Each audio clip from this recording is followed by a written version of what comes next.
Good morning students. Myself Deepak Kumawat.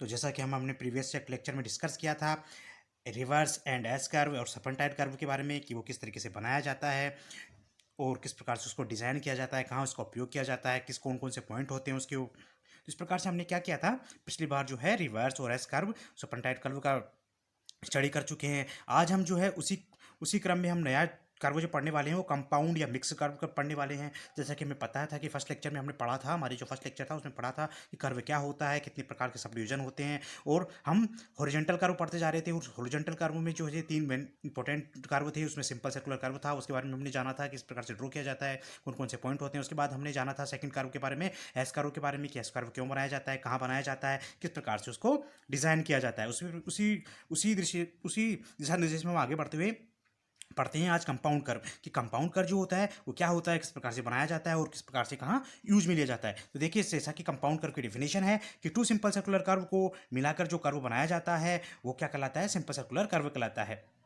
Main ये है कि हमारे जितने भी कर्व बनाए जाते हैं वो सिंपल सर्कुलर कर्व को मिलाकर बनाए जाते हैं। तो जब दो सिंपल सर्कुलर कर्व मिलते हैं तो वो क्या करते हैं, कंपाउंड कर्व बनाते हैं। लेकिन उनमें कंडीशंस क्या होती है, इनमें कंडीशन ये होती है कि इनकी जो कॉन्वेक्सिटी जो होती है वो एक होती है। देखिए, एस कर्व के अंदर जो कॉन्वेक्सिटी थी वो अपोजिट डायरेक्शन में थी। एक हाफ जो सर्कुलर सिंपल सर्कुलर बन रहा था उसकी कॉन्वेक्सिटी डाउनवर्ड पोर्शन में थी, हाफ सर्कुलर कर्व की जो कॉन्वेक्सिटी थी वो अपर पोर्शन में थी।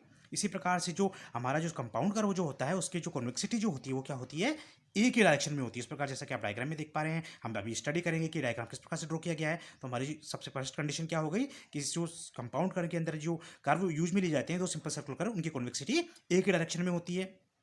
उसके बाद हमारी जो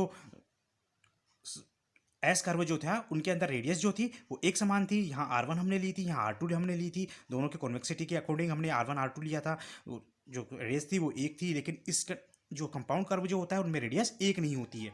ये इसकी सेकंड कंडीशन हो गई। बहुत सारे ऑब्जेक्टिव क्वेश्चन बन जाते हैं कि ऐसा कौन सा कर्व जो होता है जिनमें रेडियस एक नहीं होती है सिंपल सर्कुलर कर्व की, या जिनकी कॉन्वेक्सिटी जो होती है वो सेम पोजीशन में सेम डायरेक्शन में होती है। तो इस प्रकार से काफ़ी एमसीक्यू क्वेश्चन भी बन जाती है और हमारी कंपटीशन पॉइंट व्यू से भी काफ़ी इंपॉर्टेंट कर्व है। तो अब इसकी स्टडी कर लेते हैं कि ये किस प्रकार से बनाया जाता है। कि देखिए, हमने क्या किया कि एक सिंपल सर्कुलर कर्व हमारे को जो है एक रोड डिजाइन करना था। तो हम एक रोड डिजाइन करते हुए जा रहे थे।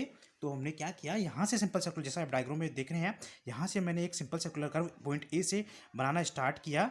और हमने बढ़ाते बढ़ाते हम इस पॉइंट एम पर पहुँचे।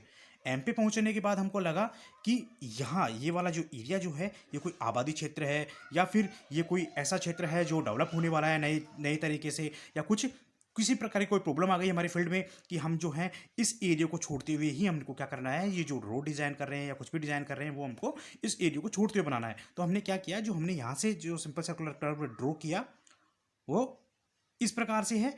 ये जानी किस तरीके से चाहिए थी, ये इस तरीके से जानी चाहिए थी, ठीक है। लेकिन किसी वजह से यहाँ कोई प्रॉब्लम आ गई हमारी फील्ड में, तो हमने क्या किया, इस कर्व को या तो आगे बढ़ा सकते हैं इस तरीके से, या फिर नीचे से ला सकते हैं। मतलब मान लेते हैं कि आबादी वाला क्षेत्र है तो आबादी वाले क्षेत्र को या तो पूरा क्रॉस करके हम इस कर्व को डिजाइन कर सकते हैं, या फिर आबादी वाले क्षेत्र के आगे से इसको निकाल सकते हैं। तो हमने क्या किया, यहाँ से इस कर्व की डायरेक्शन को थोड़ा सा चेंज कर दिया और ये कर्व को इस तरीके से आगे जाके इस तरह बना दिया। तो इससे क्या हो गया, इसकी रेडियस कुछ अलग हो गई और इसकी रेडियस कुछ अलग हो गई, क्योंकि ये कर्व जो है वो छोटा बना है और ये कर्व जो है वो थोड़ा इससे थोड़ा बड़ा बना है। तो इस वजह से क्या हुआ, हमने दो सिंपल सर्कुलर कर्व डिजाइन किए, इनको मिक्स किया तो हमारा कंपाउंड कर्व बना। और इनकी जो कॉन्वेक्सिटी है, देखो दोनों, ये अपवर्ड पोर्शन में भी ये बन रहा है तो इसकी कॉन्वेक्सिटी डाउनवर्ड पोर्शन में होगी, ये भी अपवर्ड पोर्शन में बन रहा है तो इसकी कॉन्वेक्सिटी भी डाउनवर्ड पोर्शन में होगी। तो इनकी कॉन्वेक्सिटी तो सेम होगी लेकिन इनकी रेडियस जो है वो चेंज हो जाएगी। देखिए, ये थोड़ा छोटा कर्व है, या इसकी जो ये कर्व जो है उसकी डिस्टेंस या लेंथ जो है वो कम है, ये इसलिए हमने यहाँ पे देखिए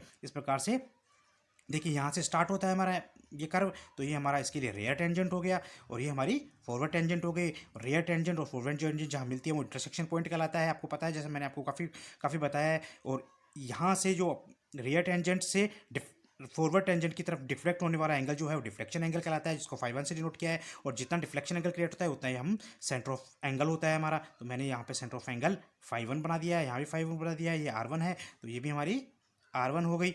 इस प्रकार से इस कर्व के लिए। इसी प्रकार से सेकंड कर्व देख लेते हैं हमारे, जो हमने यहाँ से चेंजमेंट किया था कर्व की लेंथ को। तो ये हमने ये जो बनाया है एम पॉइंट से बी पॉइंट तक, इसका जो डिफ्लेक्शन एंगल है वो देखिए यहाँ पे φ2 हो गया। ये हमारी यहाँ से स्टार्ट हुआ, देखिए यहाँ से स्टार्ट होता है, तो ये रेयर टेंजेंट, ये रेयर टेंजेंट हो गई, ये हमारी फॉरवर्ड टेंजेंट हो गई, ये एंगल बन गया हमारा डिफ्लेक्शन एंगल। और डिफ्लेक्शन एंगल जो है वो हमारी सेंटर ऑफ का एंगल के इक्वलेंट होता है φ2 और φ2 हो गया यहाँ पे। इसकी रेडियस जो है वो r2 है, इसकी भी रेडियस ये वाली क्या हो जाएगी, R2 हो जाएगी। इस प्रकार से ये हो जाती है। और मेनली हम देखा जाए तो जितना φ1 और φ2 है उनका समेशन करेंगे तो हमारा जो एंगल जो है डिफ्लेक्शन एंगल वो φ इक्वल्स टू φ1 प्लस φ2 जो डिफ्लेक्शन एंगल क्रिएट हो जाएगा। और इंटरसेक्शन पॉइंट, अब देखिए अब इन दोनों कर्व के अगर बात करें तो यहाँ से ये रेयर टेंजेंट हो गई, ये फॉरवर्ड टेंजेंट हो गई, जहाँ मिलती है इंटरसेक्शन पॉइंट या इंटरसेक्शन एंगल बनता है अल्फा, जो हमारे डायग्राम में दे रखा है। और इस प्रकार से हम इसको कंपाउंड कर्व को डिज़ाइन कर सकते हैं।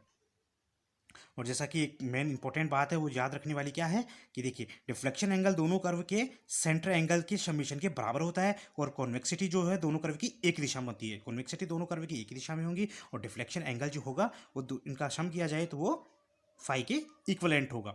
तो इस प्रकार से हमने जो है कंपाउंड कर्व पढ़ा है कि कंपाउंड कर्व क्या होती है, किस तरीके से बनाई जाती है और किस तरीके से इंपॉर्टेंट होती है। तो काफ़ी एमसीक्यू क्वेश्चन बन जाती है इसमें कि डिफ्लेक्शन एंगल का समेशन कहाँ होता है, कॉन्वेक्सिटी दोनों की कहाँ होती है, और अल्फा जो हमारी कर्व जो होती है वो किस प्रकार से बनाई जाती है, दोनों की डायरेक्शंस क्या होती हैं। इस प्रकार से हम जो है इस डायग्राम के जरिए देख सकते हैं कि किस प्रकार से हमने ये ड्रॉ किया है। तो ये हमारा मेन इंपॉर्टेंट पॉइंट था कंपाउंड कर्व, ये हम पढ़ चुके हैं। सिंपल सर्कुलर कर्व जो था, हॉरिजॉन्टल कर्व के जो 3 टॉपिक थे वो हमने अच्छे से स्टडी कर लिए हैं और अच्छे से हम समझ चुके हैं कि किस प्रकार से बनाए जाते हैं, कहाँ इंपॉर्टेंट होते हैं, क्यों बनाए जाते हैं और क्या क्या इनकी कंडीशन होती है, कौन कौन से इनके पॉइंट होते हैं। तो इस प्रकार से हमने इस लेक्चर में आज जान लिया है। आज के लिए धन्यवाद।